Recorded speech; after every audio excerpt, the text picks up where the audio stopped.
मीना अफरीदी साहब मौजूद हैं इस रैली में। मीना भाई, ISF से इंसाफ यूथ विंग से आपकी बुनियाद है, आज मिनिस्टर है, और आज आप देख सकते हैं जिस तरह पेशावर के लोग बाहर निकले हैं गर्मी में, रोज़े की हालत में, क्या कहना चाहेंगे आप, और आज निकलने का मकसद क्या है? जब ये तहरीक ज्वाइन की थी अपने लीडर इमरान खान के साथ, तब ना जहन में ISF की लीडरशिप थी, ना यूथ विंग की लीडरशिप थी, ना ओहदा, ना मनसब, ना MP और ना मिनिस्ट्री। निज़ाम के अंदर जो खामियां हैं उसको चेंज करने का एक अज़म था, और आज भी वो मौजूद है। ये आज की जो रैली है आपने देखी है कि हज़ारों की तादाद में लोग पेशावर में निकले हैं, और अपने तौर पे निकले हैं अपने लीडर की रिहाई के लिए।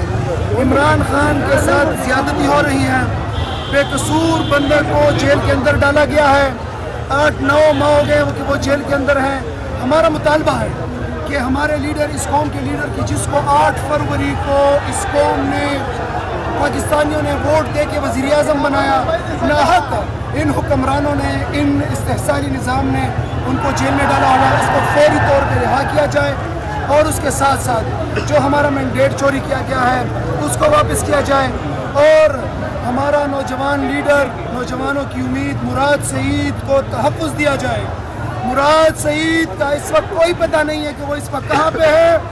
मुराद सईद 8-9 माह से बिल्कुल साइड पे है। स्टेट की जिम्मेदारी है, हुकूमत पाकिस्तान की जिम्मेदारी है कि उनको तहफ़्फ़ुज़ दिया जाए। उसको कोई तहफ़्फ़ुज़ नहीं है, और अगर उनको खुदा न ख्वास्ता कुछ होता है तो हुकूमत पाकिस्तान के ऊपर उसकी ज़िम्मेदारी आयद होती है। और उसके साथ साथ जो 6 जजेस ने सुप्रीम कोर्ट को ख़त लिखा है, वो हमारे निज़ाम इंसाफ के ऊपर एक बदनुमा दाग है। हम मुतालबा करते हैं कि उसके ऊपर जो हुकूमती कमीशन है उसको हम बिल्कुल रद्द करते हैं, एक आज़ाद कमीशन बनाया जाए और उसको प्रोब किया जाए। अच्छा, मुझे ये बता दें, कहा यह जा रहा है कि ईद के बाद पेशावर से लॉन्ग मार्च निकलेगा जो इस्लामाबाद पहुंचेगा। 6 को इस्लामाबाद जलसा भी है, तो क्या वाकई ही ऐसी खबर है? अगर इमरान खान को रहा नहीं किया जाता, तैयारियां हैं इस्लामाबाद जाने की?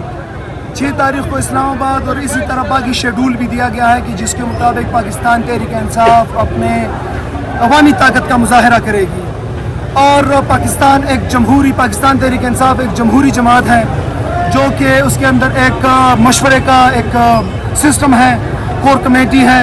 तो इंशाअल्लाह ताला कोर कमेटी जो भी फैसला करेगी, नौजवान तहरीक इंसाफ के वर्कर्स पाकिस्तानी हम वक्त तैयार हैं अपने लीडर की रिहाई के लिए और निज़ाम इंसाफ को परफेक्ट बनाने के लिए। अच्छा, क्या समझ रहे इमरान खान 240 रोज़ हो गए हैं तकरीबन जेल में, क्या कसूर समझते हैं इमरान खान का? साइफर केस अभी चल रहा है, कब तक खान साहब बाहर आएंगे? लोग मीडिया में बहुत तनकीद कर रहे हैं। इमरान खान का वाहिद कसूर ये है कि वो झुकता नहीं है।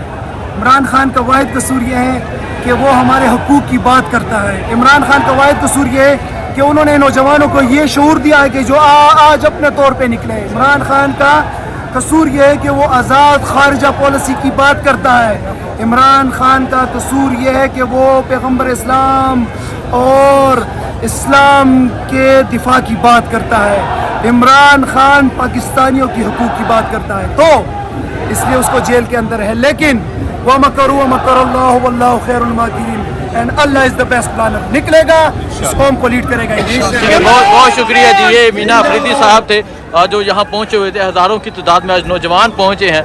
आगे मनाज़र आपको दिखाते हैं। बहुत शुक्रिया, अल्लाह हाफ़िज़।